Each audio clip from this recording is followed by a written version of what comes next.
Vamos a revisar la obra del filósofo norteamericano Ralph Waldo Emerson, Ensayos sobre la naturaleza. En el primer capítulo dice: toda ciencia tiene una aspiración, a saber, descubrir una teoría de la naturaleza. Apenas tenemos una remota aproximación a una idea de la creación. Estamos tan lejos del camino de la verdad que los doctores religiosos disputan y se odian entre sí, y se considera a los hombres especulativos como superficiales y frívolos. Aristóteles había dicho que todos los hombres por naturaleza desean saber, o que todos los hombres aspiran a la sabiduría. O sea, para ser hombre se necesita aspirar al saber. Buscar el saber te hace humano, y ese saber tiene que ver con la naturaleza, pues se conoce lo que se percibe por fuera, el mundo de fuera, sensible. Por eso el primer conocimiento apuntó a los fenómenos naturales, entender la realidad del mundo exterior. Esto para tener también una idea de la creación. Mas cada vez que el hombre intenta conocer esta verdad, no pasa de la superficie su sagacidad. Pocos alcanzan alguna profundidad. Dice: filosóficamente considerado, el universo está compuesto de la naturaleza y del alma. Estrictamente hablando, por consiguiente, todo lo que está separado de nosotros, todo lo que la filosofía distingue con el nombre de no yo, esto es, la naturaleza y el arte, todos los demás hombres y mi propio cuerpo debe ser clasificado bajo este nombre, naturaleza. La naturaleza es todo lo que está fuera de uno, el mundo exterior, los demás, pero a su vez uno mismo es naturaleza para los demás, pues físicamente uno es parte de este mundo exterior, de modo que todo lo material, tangible, personas, plantas y animales, son naturaleza. Ahora bien, de todas las cosas exteriores, las que son creación del hombre se llaman arte. Por ejemplo, una escultura, una cerámica, una obra literaria, la música de verdad. Todas esas cosas que provienen del hombre, sea mujer o varón, corresponden al arte, no a la naturaleza en sí. Y así entre lo creado por el hombre y lo creado por la naturaleza. Evidentemente lo que es de la naturaleza está encima. De ahí que Francis Bacon haya dicho que la naturaleza es invencible y que solo queda obedecerla. Prosigue. El objeto de la historia natural es ayudarnos a comprender la historia sobrenatural. El objeto de la creación exterior es darnos lenguaje para los seres y cambios de la creación interior. Toda palabra que se emplea para expresar un hecho moral o intelectual, si se ahonda en su raíz, se observa que se tomó de alguna apariencia material. El estudio de la naturaleza lleva a tener una idea de la creación, pues en algún momento tuvo que aparecer todo ese mundo natural, ese mundo exterior, en el universo. Así lo natural ayuda a comprender lo sobrenatural, pues solo de ese más allá, intangible, inmaterial, podría proceder la naturaleza y este mundo tangible. Igualmente, cuando uno crea algo, toda creación humana procede del interior de uno. Una idea se vuelve materia cuando crea algo en el mundo de fuera. La creación interior antecede a la creación exterior. Luego dice: el hombre es consciente de un alma universal, dentro o detrás de su vida individual, donde, como en un firmamento, las naturalezas de la justicia, la verdad, el amor, la libertad, salen y brillan. Lo que intelectualmente considerado llamamos razón, considerado en relación con la naturaleza lo llamamos espíritu. El espíritu es el creador. El espíritu tiene vida en sí mismo. Esto es clave, el espíritu es lo que crea, de adentro hacia afuera. El espíritu da vida a la naturaleza. En el caso del hombre, la razón sería su esencia. Sin la razón, sin el pensamiento, el hombre es nada, como cuerpo sin vida, como naturaleza inerte o desierta, pues la razón es el espíritu, y un cuerpo sin espíritu está muerto, aunque ande y hable y ría, aunque esté animado, o sea, aunque tenga alma, si no tiene esa facultad espiritual de pensar y razonar, no es humano.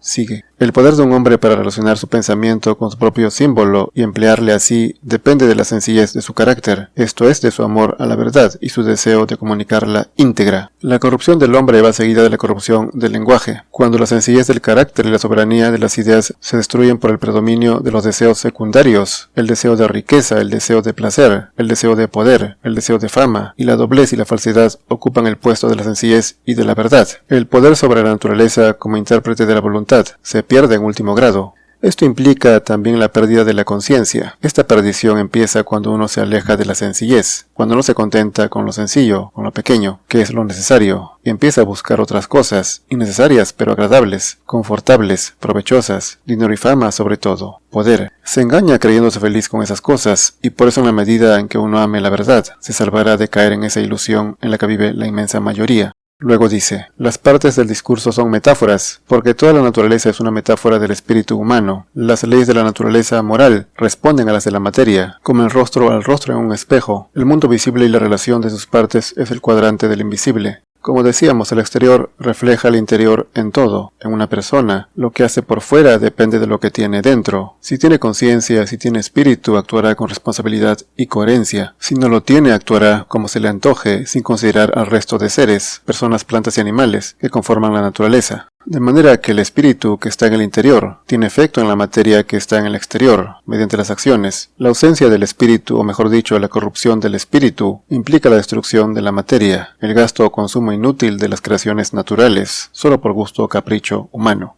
Prosigue. Parece sentir el espíritu una necesidad de manifestarse en formas materiales. Un hecho es el fin o el último resultado del espíritu. La creación visible es el término de la circunferencia del mundo invisible. Los objetos materiales, decía un filósofo francés, son necesariamente como una especie de escorias de las ideas substanciales del creador, que siempre deben conservar una relación exacta con su primer origen. En otros términos, la naturaleza visible debe tener un aspecto espiritual y moral.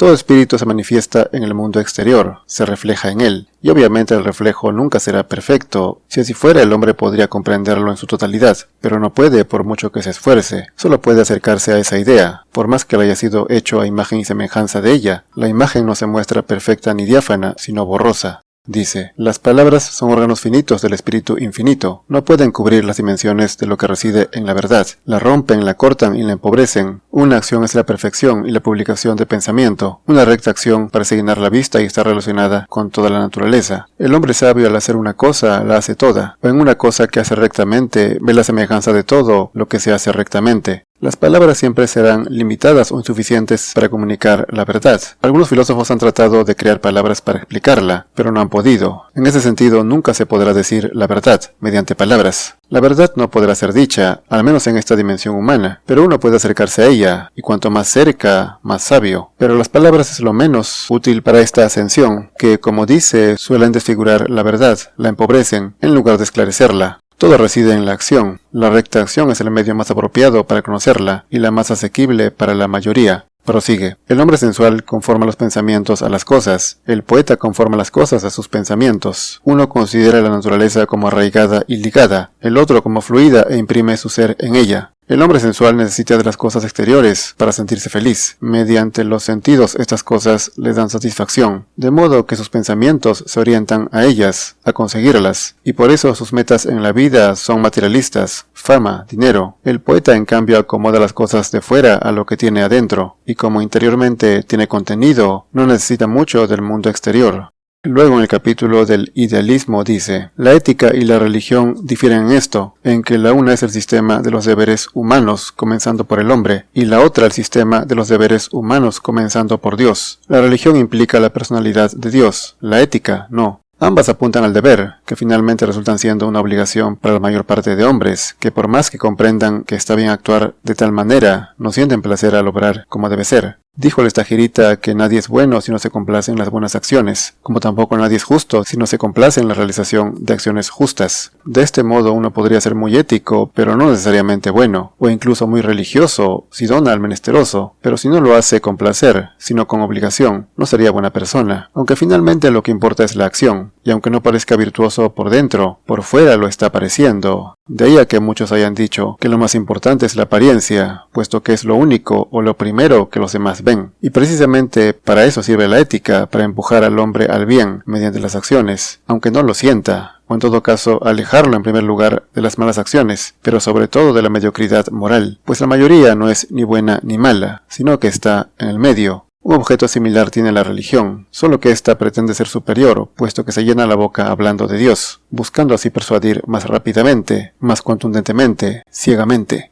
Por último dice, el hombre más feliz es el que aprende de la naturaleza la lección del culto, de esa inefable esencia que llamamos espíritu. El que piensa más dirá menos. Podemos prever a Dios en los groseros y distantes fenómenos de la materia, pero cuando tratamos de definirlos y describirlos, nos faltan el lenguaje y el pensamiento y somos tan impotentes como locos y salvajes. En efecto, el que piensa más dirá menos, aunque parezca paradójico, pues se espera que quien piense más y tenga más en la mente, en la cabeza, tenga la capacidad de decir más. Podría, sin duda, pero no lo considera necesario, puesto que a diferencia del que piensa y no sabe, o sabe poco, aquel sí sabe, o al menos tiene algunas ideas claras, que le tranquilizan y le llenan, no teniendo la necesidad de transmitir nada mediante las palabras, o en todo caso prefiere comunicarse mediante acciones. Mediante acciones, él enseña. Además, el lenguaje no es suficiente para comprender la verdad de las cosas, mucho menos a Dios, las cuestiones metafísicas o la filosofía. pues aseguró John Locke, cuando la mente intenta contemplar más allá de las ideas originales que adquirimos a partir de la sensación o reflexión y penetrar en las causas y su modo de producirse, vemos que no descubre nada que no sea su propia miopía. La razón y el pensamiento no son suficientes para alcanzar la verdad en su totalidad, pero mediante las acciones, la ética, incluso mediante la religión, cumplida a cabalidad, uno se puede acercar.